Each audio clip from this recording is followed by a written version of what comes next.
Well, good morning and welcome, everyone. We're going to go ahead and get started. Welcome to Maccabee's first digital workshop in our Sharper Angles series. My name is Kristen Scherping, Vice President at our PR agency, Maccabee. This morning, we're excited to share with you actionable tips on how to successfully transition in-person events to a digital platform. As you all know, with the vast majority of events from the Summer Olympics to major trade shows and conferences such as South by Southwest canceled or postponed due to the COVID-19 pandemic, it makes sense for brands to think about innovative ways to connect with their target audiences.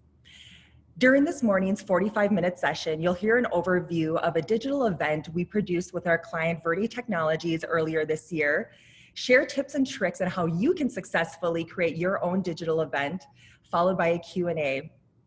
A note that we will be recording today's session and a link will be shared in our follow-up email.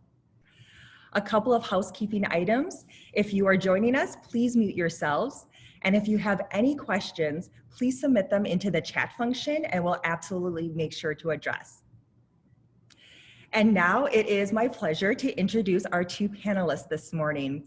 They'll give a little bit of an overview of who they are and what they do. First up, we have Erica Webb-Belzer, who is the Vice President of Marketing at Verde Technologies. Good morning, everyone. Really nice to talk with you today. So like Christine was mentioning, I'm the Vice President of Marketing for Verde Technologies. We're the maker of the Deterra drug deactivation system. So it's a relatively new product to the market. We've been around since 2011, and we're just working to raise our awareness. I'm in charge of events and many other things. We're a small team, so I get to wear many hats with my job. And we also have Kristen Olson, who is the founder and owner of Quincy Street Kitchen. Good morning, everybody. So I run Quincy Street Kitchen. We are a food photography and design studio here in Northeast Minneapolis. We do everything from working with big and small brands on content creation and whatever design needs they may have. Wonderful. Well, thank you so much for joining Kristen and Erica. We'll kick it off with an overview of the event that we worked closely with Erica on just recently. So Erica, the RX Summit is one of the key live conferences that Verde participates in each year. And this year, you were told that you were going to take the in-person event to a digital platform. Can you share an overview of the process from your end in turn of what began as an in-person event and how you were able to translate it successfully into a digital one? Sure. So this all happened right around the March timeframe. So the event happens in April. And what was really interesting about all of this is that we found out relatively late that this event was going to move to virtual. So we had been going down the path of an online event. And during that event, we were going to have, or did have, 4 panel members who were going to talk about ways in which they use at-home drug deactivation and disposal pouches in their communities to remove unused and unwanted drugs from people's medicine cabinets. And 5 weeks, I think, before the event, we had travel planned, we had all of that planned, and they decided to move to a virtual event. So we quickly pivoted and were able to work with partners to understand what that meant. You know, the organization had to figure out what it meant. And then they kind of filtered that down to us. We did a lot of pre-planning, and when I think about the process and why everything went so smoothly for us, it was because we had such good pre-planning.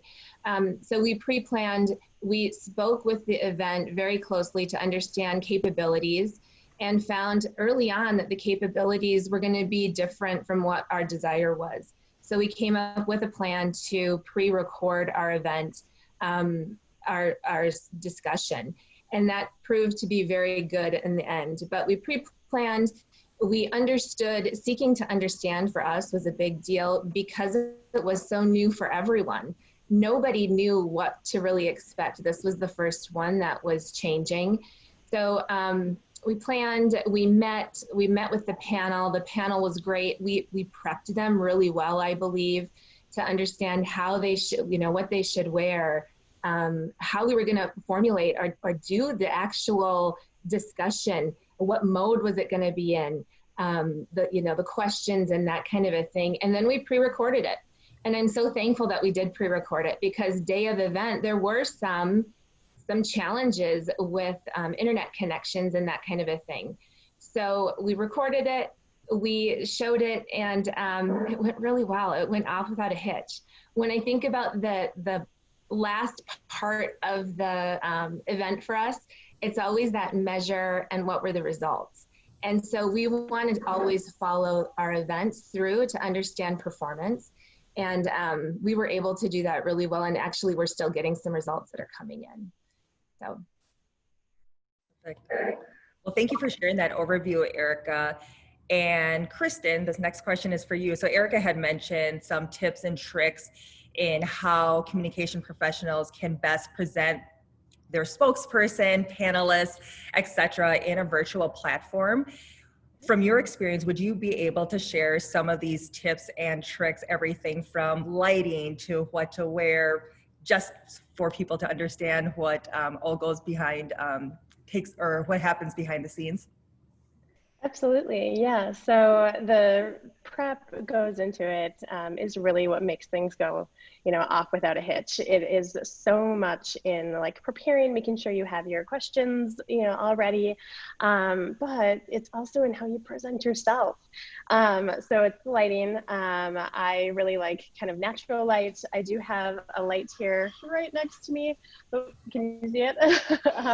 And that helps a lot, having a light that's directly behind the camera or right next to the camera, to soften any imperfections in your skin or things you want to hide, but really make you come across as, well lit, easy to see, easy to relate to. You can see, when you smile and we can nod to the reactions of questions or different conversations. So the lighting is really important, but also make sure you're not distracting.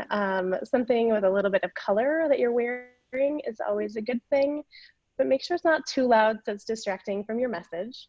Same thing with your background. If you can make sure that wherever you are is free from, wild barking dogs, loud children, ringing phones, anything like that is always helpful as well, to come across really professional and put together, and make sure that your message is really what people are paying attention to and not the chaos behind you. A lot easier said than done these days, of course. A quiet room may be hard to come by, but things like AirPods or earbuds that help to kind of make sure that the microphone is picking up just your noise versus the surrounding noise. Little things like that can help, even if there is a little bit of chaos behind you. Wonderful. Thank you for sharing that. And I know something that worked really well when that was great advice for the prep. Something that worked really well for the doTERRA panel is that we had a direct person who could DM the moderator. So even though the event was recorded, it was really helpful for, if you needed to move the conversation along too. So that was another tip that really helped as well. Yeah. So back to you, Erica. You had talked or discussed a little bit about some of the activities that you were working with the event to help better understand what all could be done. Can you share a little bit about some of the activities that were done to help build engagement during, or actually pre, during, and post the panel session that doTERRA took place or took part in? So we always want to let people know when we're at an event, and an online event was no different. So we sent an email, and we sent an email out to members or people who had signed up for the event through the show, and they just announced that we were having this panel and when it was, and gave them the link and the information to register. We also then internally sent information out to our existing customers, because many of our customers do attend that event. So we did that pre-show, and then during the show, which I thought was really great, or during the panel, because it was pre-recorded, we were able to live tweet. And we did a lot of live tweeting. And then what was great is we communicated that we were live tweeting to many of our partners, and they would share those. We actually had the show share our live tweets a couple of times, which increased engagement. And we got a number of questions during those live tweets, which was great, So we had the panel kind of in the back waiting for these questions, and then we'd answer them in real time during the panel, which was exciting. So that live tweeting worked really well, and we got a lot of engagement there. And then post-show, the online show is still available today if you wanted to go watch it. So they've made the recording and everything about the show available, and we have promoted that a number of times on our social channels with our partners and within our emails, and even with our sales team, because our sales team has found a lot of value in the panel in helping their prospects or their customers really understand how people are using doTERRA. So it's been really wonderful for us to help educate. Fantastic. Kristen, Erica had mentioned that the doTERRA panel was a pre-recorded session. Can you share some benefits of a taped recording versus a live event? Yeah, absolutely. Erica said it really well. She's talking about, the distractions and different things that can happen during a call. Having it pre-recorded ahead of time will help with any troubleshooting. So if there is internet connection that is spotty, or if this morning we had a possible storm coming through and I was like, oh, what if the power goes out? Things like that, you never really know what's going to happen. So having it pre-recorded is super helpful.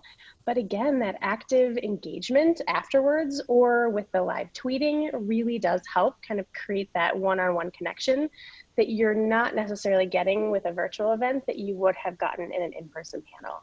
So still having it pre-recorded and making sure that you can provide solutions to some of those hiccups with technology is great, but then you lose some of that interaction. Live tweeting, being available for an after Q&A with your panelists is always a good idea. So it's a kind of a give and a take, I'd say. Fantastic. And a quick reminder that if you have any questions that you would like the panelists to answer, to please submit them into the chat function. Erica, since this was the first time that Verde Technologies did a virtual event like this, was there anything that surprised you or that you would change for the next event that you would do virtually? So yes, I was surprised by the whole thing, to be honest. I had very low expectations for it to be online, to be real frank. I didn't know what to expect. We had done a lot of, in my career, I've done a lot of in-person events and had a low expectation for online. So I was blown away by the number of people who actually attended the event in real time. When we were going to be, all together in one spot, we had the capability, or the room would hold about 200 people, I'm rounding. And we tripled that with our attendance. And so I was fascinated by those results, and we still see that people are looking at it. If I could do anything over, of course, there's so many things that you think back of and you're like, oh, I could have done something different. But I do think we did a great job. My one thing that I would wish for is more time. And as I think about events, especially during a pandemic and all of this uncertainty, I will always think in the back of my mind, if it's online or if it's offline, how am I going to execute it in that manner, and how are our objectives potentially going to change based on what format the event will take? No, fantastic. And Erica, I know that you just shared one of the results from the digital event, that one of the benefits is the ability to have a lot more people attend, just given that you're not constrained by your room. Is it possible for you to share any of the other results from the doTERRA panel? Well, the attendees for the panel were significantly higher than we would have expected. There are more that are still trickling in. Those are kind of the biggest results that we've had, and we continue to talk to those folks. I can't share any of the kind of what's come from that. But when we also think about, that wasn't the only thing that the RX Drug Abuse and Heroin Summit, where they promoted doTERRA. We were also in their virtual exhibit. And so we did get people coming in during that virtual exhibit as well, but it was not nearly as much as when we were speaking. So kind of my takeaway there is virtual exhibit is fine if that's what you can afford. But if there's an opportunity to speak, in my experience, that is what you would want to do, or what you'd want to do. Fantastic. Some great questions coming through, which is fabulous. And it looks like there are some questions about platforms. So Kristen, can you share some of the platforms, types of technology that you're using with clients for either in-person virtual content shoots, as well as some of the processes that take place to make it successfully happen? Yes, absolutely. So we are content creators, and that's a little bit hard to do without people in the same room. So what we're doing is all of our planning, pre-production, and kind of strategy meetings are all happening over Zoom or Google Meetup. And those are what I've found the two best platforms for communicating and seeing each other's faces and kind of getting that real-time reaction. If you throw out an idea and somebody kind of looks at you like, you know, you can read their faces a lot more than you can, you know, just over the phone. So I really appreciate those video chats. And then we're sending through communications through, you know, Google Drive, whether it's a Google spreadsheet or something that we're kind of keeping track of, you know, the shot list or whatever it may be. So everything is virtual and electronic for the most. Like the shoot in the studio, that's a little bit more difficult. So for the platforms that we're using, we primarily work with Adobe Suite products. And there are ways where you can actually share collections and have people not necessarily live follow along, but within like 30 seconds. So it's just a little bit of a delay, but we combine that with actually a Zoom meeting. So here in the studio, we'll be shooting live, and then each image that is produced by the camera will then go from the camera to my computer to the cloud, and then our clients can see them. We organize them and catalog them based on the topic. And then from there, we're also having a conversation with them live on Zoom. Or Google Meetup. So we say, you know, what do you think about this this layout of this composition? Are you liking the way that the direction we're going? They're like, yep, looks good. We take the shot, and then they look on the other screen they have open on their laptop, and they see the image come through directly. So not only are they seeing us in the creative phase, kind of bringing the scene to life, but they're also seeing what the camera's seeing. Again, it's not like the final image. It is a live, unedited, straight from camera image, but it's a really good predictor of what the final content will be. And we can all kind of come around that and decide if we are going the right direction or not. So that's been really, really good for us. But there's a lot of different platforms out there, lots of software. All of this has been happening so quickly that I'm sure more software will be developed to make it even easier in the coming days and weeks, hopefully. Mm-hmm. Fantastic. Thank you, Kristen. Yeah. And we also use Zoom for the doTERRA panel for the conference, which worked out really, really well. And for folks who are familiar with Zoom, there are several different options. And so Zoom was very flexible. We were able to record successfully, as well as everything that we were looking for. So it worked well for us. Erica, for other brands that are considering or working on a current virtual panel or other event that will take place digitally, what are the tips that you would share on what they could do to make it successful?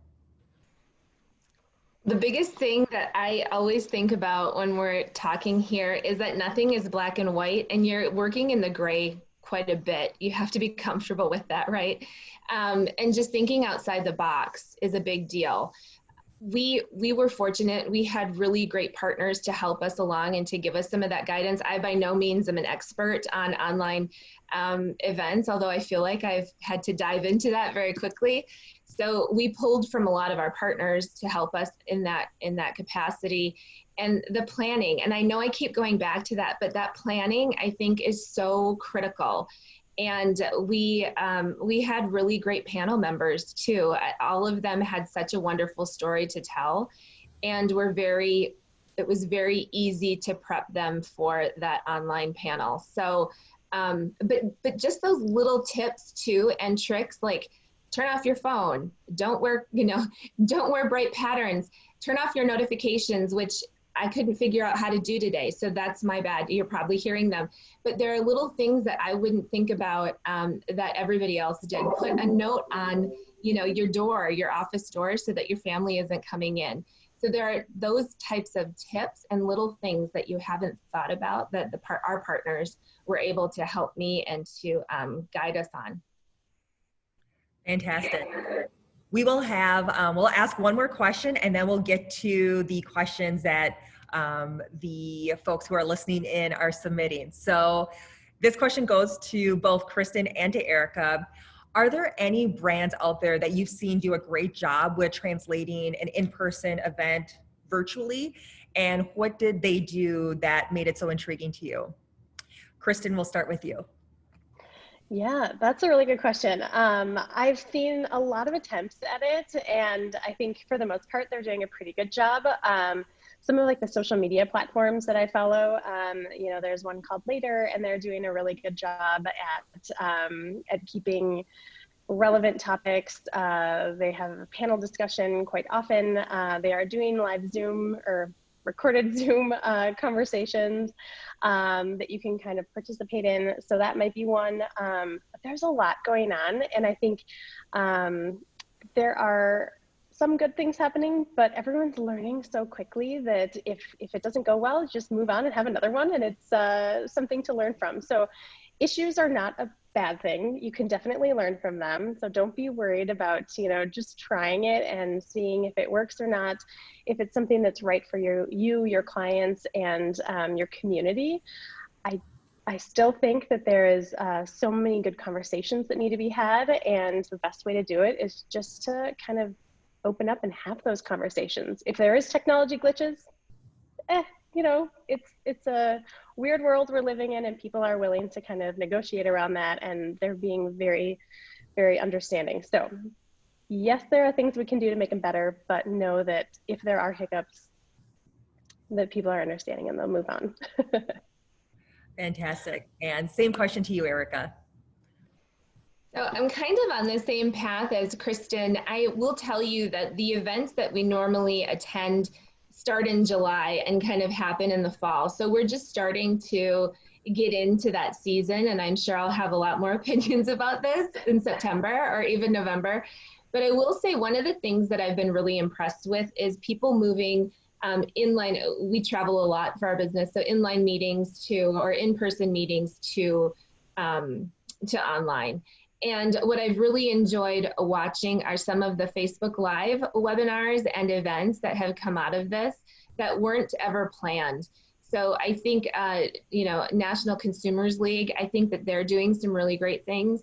I think that they have not only from personal meetings, but from webinars, and, they're talking about so many wonderful things, but they've done a really nice job in changing there's a marketing group in Minneapolis that I'm a part of. It's just a networking group, and the name is escaping me, and I wish I could remember it, but they've done a really fantastic job of making everything online. They started during the pandemic, like we were all supposed to get together. They started during the pandemic, and it has, I've met a lot of great people and actually enjoy those Zoom calls. So, and it's, it kind of feels like online dating, but it's pretty fun, and they've figured out how to do the breakout sessions really well and then bring us all back together. And that's what I'm starting to notice other people doing, are small group breakouts, which I really enjoy, and is something that I think you're going to see more of, and works, in my opinion. I think it works. Oh, that's a great tip there. So now we'll get into some of the questions that folks have been submitting. This one is to Erica. Do you foresee Verde Technologies potentially doing more virtual in the future, even if in-person events resume? What is the value there, and is there less investment with virtual? I think it's a really good question, right? And it depends on the objective that we're trying to meet with that actual event. Each event has a different objective.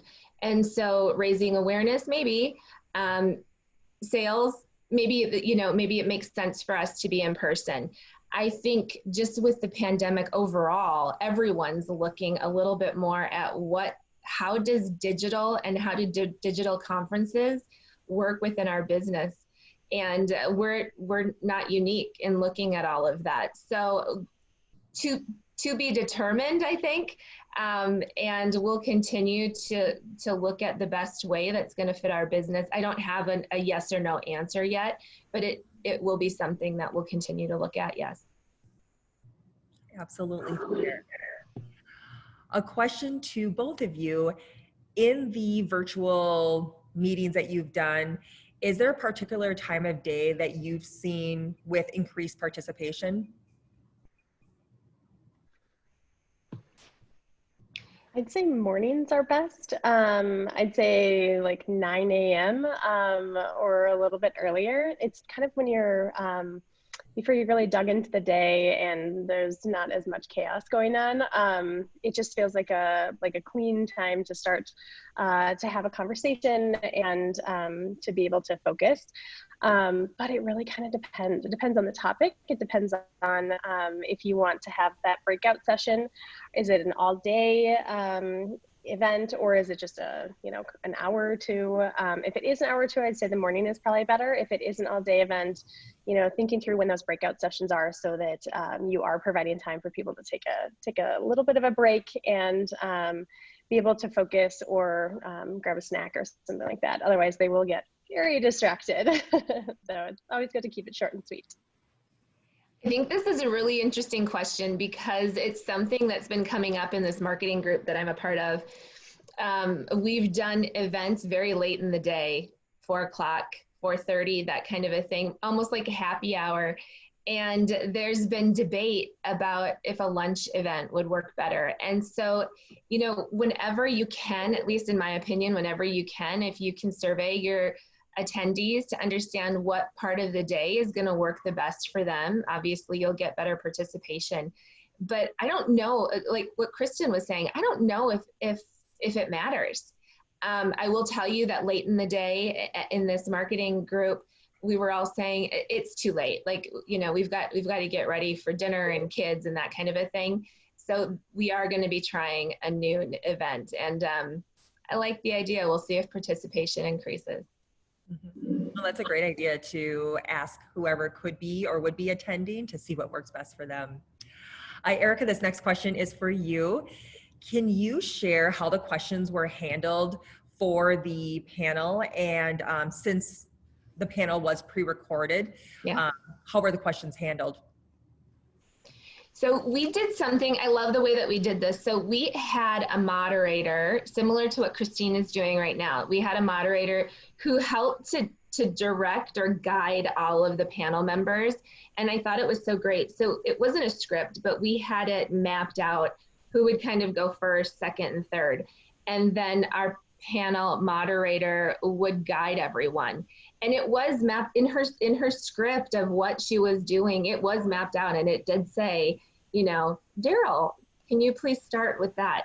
And I think that worked really, really well. We have a lot of type A's, and to help them understand which order they're going to go in was really helpful, and didn't cause any cross discussion or talking over each other or any of that. So the moderator was really beneficial for us. And then we, like I said, or like Christine was mentioning, she did kind of keep that moderator on track as far as timing was concerned. Fantastic. There's a question here about a lot of panels or virtual events right now are being recorded. Do you find, or have you heard, if there is a recording, does that reduce the real-time attendance?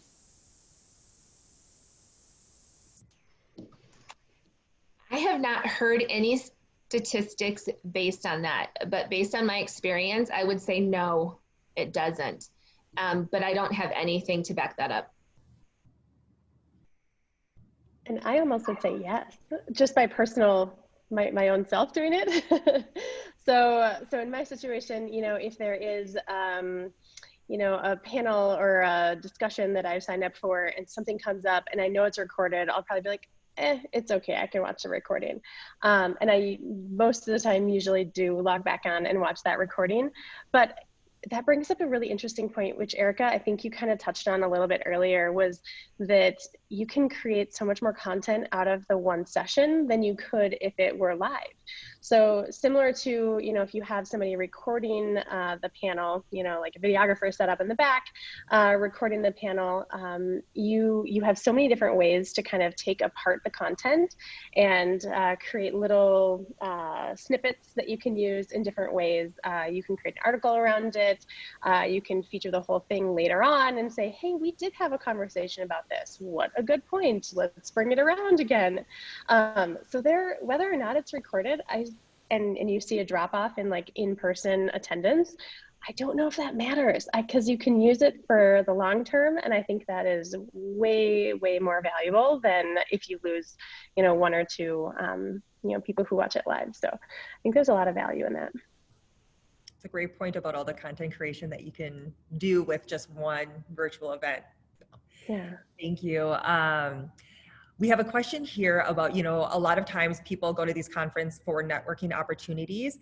Are there any tips that either of you have of how you can network or enhance networking while while you're in a virtual platform?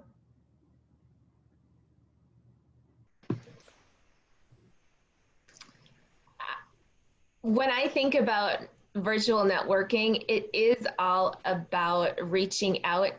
I haven't noticed that there are any events that we've attended who have a networking type of, you know, event, if you will. So I'm not sure how you would go about doing that. What I would say is, no matter if an event is online or if it's in person, what I like to do is research who could be in attendance and then reach out to them individually and just see if they want to go for coffee or grab a snack together or something like that. And that's the way that I've networked at events in the past and even now, just to reach out. And typically you can figure out who's going to be at those events because they'll post or they'll have some type of badge that they'll put in LinkedIn and that kind of a thing. So that's kind of the approach that I've taken. And it's a quick cup of coffee, or even online, I've done quick cups of coffee for 15 minutes to just connect and pick someone's brain. So that would be even, you know, online or in a personal setting. Yeah, I definitely agree. I think there's a lot of opportunity to just, you know, find people, do a little bit of like, you know, internet stalking and find somebody that you're interested in. If there's somebody that's online that part of the panel that you know, said something that you think is really interesting and you want to learn more about it, reach out to them. You know, like just because you're not in person does not mean that they don't have other, you know, interesting nuggets to share or other information that you think would be inspiring. Have those conversations, reach out. You know, anyone on the panel or anyone in attendance is probably very, very willing to, you know, chat with you. I love that 15-minute coffee date. Even if it is virtual, it's still really fun to do. So yeah. We've done 15-minute walks too. So like, hey, you want to meet up for a walk, and you just put your AirPods in, they walk where they're at, we walk where, or I walk here, and it's great. I love just getting to know people that way. Fantastic. And you get some cardio in too. I mean, you get out of your desk, right? Especially now. Absolutely. So we have time for a couple more questions. Are you finding or hearing, is there like an ideal length for a virtual event? Is there a time, you know, where people will start dropping off, say if you have anything longer than an hour? I just made up that arbitrary time, but if you were to think about your ideal length of a virtual event, how does that look like and how long would that be? I'd say it depends on the content. So if it is something that needs to, that you can convey in a little bit shorter, like an hour or half an hour, keep it to that. But if there is a lot of room for discussion, if you have multiple topics that you're trying to address, I'd say a couple hours, as long as you do make sure that there are breaks in there. No one is meant to sit in one place for, you know, more than an hour and a half.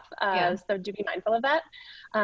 But yeah, if you have enough content to fill 3 days, you know, that should be enough to keep people in their seats and engaging in a way that you know, is still engaging. I don't know what the right answer is for this, but I will tell you that with the events that we've seen go online, what I've noticed is that 45 minutes is the relative, 45, 50 minutes is what most of the kind of time frames are. And I think that that makes sense because you're allowed to, you can either get done early, great. But if you have 10 or 15 minutes in between, you can, you know, go do what you need to do and hop on the next one. So what we've seen is that the 45 to 50 minute mark is what people or what organizations are doing. Perfect. No, that sounds good. A question here about what is your thought or what is your experience using PowerPoints with virtual events?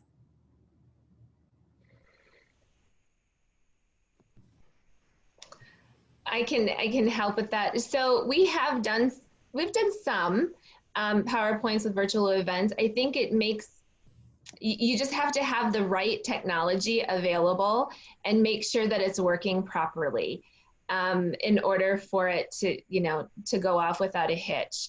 I do know, and just watching some of the events that have happened in the past, there's glitches or they can't get a video to work or they can't get things to work. And so really being able to do run-throughs, I think, with how it's going to look day of event or pre-recorded or something like that is really critical and key.